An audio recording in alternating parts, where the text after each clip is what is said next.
The grand library was a cathedral of silence, filled with the scent of aging leather and the dry, sweet dust of centuries-old parchment. Sophia moved through the towering aisles with a rhythmic, quiet grace, her worn mop sliding across the marble floors like a painter's brush. To the scholars and the wealthy patrons who frequented the archives, she was as invisible as the air, a humble figure in a faded blue uniform whose only purpose was to clear the cobwebs from the history they studied. They never noticed the way her eyes lingered on the Latin inscriptions or how she carefully straightened the rare volumes with a touch of deep reverence. Sophia had worked here for 40 years, and in the quiet hours of the night, she had read more than most professors. She knew the location of every secret passage and the history of every stolen relic. Yet she kept her knowledge locked away, content to be the silent guardian of the world's greatest treasures.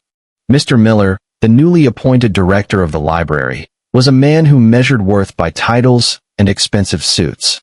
He viewed the library as a stepping stone for his own ambition and saw Sophia as an embarrassing relic of the past that needed to be discarded. He would often berate her in front of the staff for the slightest speck of dust, his voice echoing through the hallowed halls with a sharp, unnecessary cruelty. "You are here to clean, Sophia, not to think," he would sneer, his eyes filled with a cold elitism.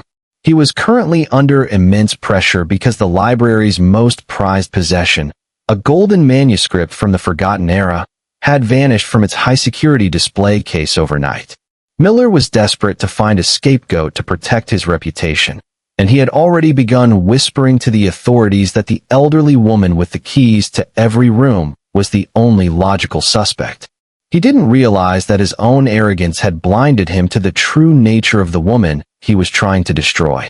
Detective Thomson arrived at the library as the afternoon sun began to cast long, golden shadows across the mahogany tables. He was a man who lived in the details, a seasoned investigator who knew that the truth rarely shouted. It usually whispered from the corners. As he inspected the shattered glass of the display case, he listened to Mr. Miller's frantic and rehearsed explanations. Miller was quick to point out Sophia's access to the building and her modest lifestyle, suggesting she had stolen the manuscript to fund her retirement. Thomson watched Sophia as she worked nearby, seemingly oblivious to the accusations.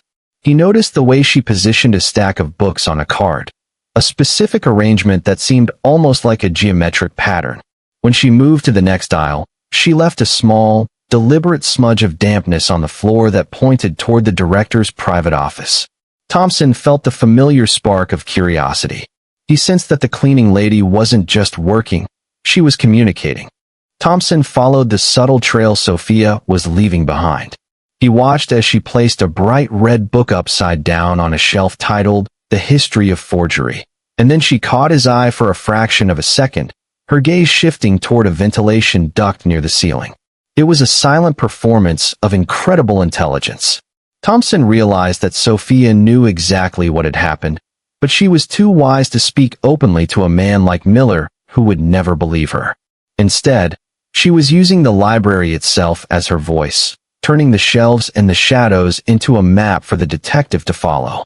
Thomson began to distance himself from the director's noisy distractions, focusing entirely on the silent signals of the woman with the mop.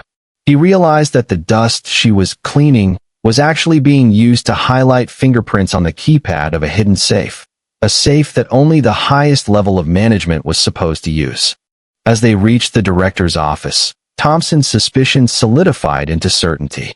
He noticed a faint, rectangular outline on the heavy velvet curtain behind Miller's desk, a mark that could only have been made by the weight of a heavy, ancient book. He turned to Miller, whose face was beginning to pale as the detective's questions became more pointed. "It's interesting, Mr. Miller," Thomson said, his voice echoing in the small office, "that the security cameras were looped for exactly 10 minutes last night, a trick that requires a deep knowledge of the library's specific software. A knowledge, I suspect, that a cleaning lady doesn't possess, but a director certainly does." Miller began to stammer, his arrogance collapsing into a frantic defense, but Thomson was no longer listening. He looked out the door and saw Sophia, standing in the hallway, her expression calm and unshakable. She had already guided him to the final piece of the puzzle. Thomson moved toward a small, ornate globe in the corner of the room, a decorative piece that Sophia had polished until it shone like a mirror. He noticed a small, nearly invisible indentation in the base of the globe, a secret latch he wouldn't have found if Sophia hadn't highlighted it by leaving a single, stray thread from her mop snagged in the mechanism. With a soft click, the base of the globe opened, revealing the golden manuscript tucked inside a velvet-lined compartment. Miller's face turned a ghostly white as the evidence of his greed was laid bare. He had planned to sell the book on the black market and blamed the ignorant old woman who nobody would ever think to defend. Thomson signaled to the officers waiting in the lobby, and as the handcuffs were placed on Miller's wrists, the library fell into a profound, respectful silence. The thief had been caught, not by high-tech sensors, but by the watchful eyes of the woman who saw everything. The aftermath of the arrest brought a wave of shock through the library's board of directors.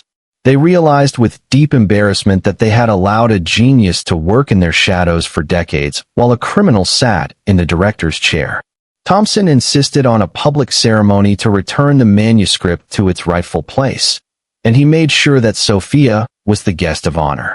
He stood before the gathered scholars and told the story of how a cleaning lady had used her mastery of the library to solve a crime that had baffled the experts. True intelligence doesn't require a title, Thomson said, looking directly at Sophia. It requires the courage to observe and the wisdom to act. The board immediately offered Sophia the position of chief archivist, a role she accepted with a humble smile. She no longer wore the faded blue uniform, but her hands remained just as reverent as she handled the ancient pages of the world's history. The final scene of the story finds Sophia sitting in a grand leather chair in the heart of the library, the golden manuscript resting safely in a new, reinforced display beside her.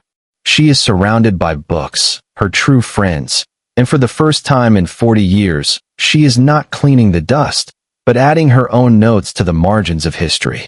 Detective Thomson visits her often, and they spend hours discussing the hidden codes and lost languages of the past. Sophia's happiness is a quiet, deep light that fills the grand library, proving that when we stop looking down on people, we finally see the heroes standing right in front of us. The library is no longer a cathedral of silence, but a sanctuary of respect, where every person, from the director to the cleaner, is seen for the value they bring. And in the heart of it all, Sophia remains the guardian, her mop replaced by a pen, her silence replaced by a story that will be told for generations.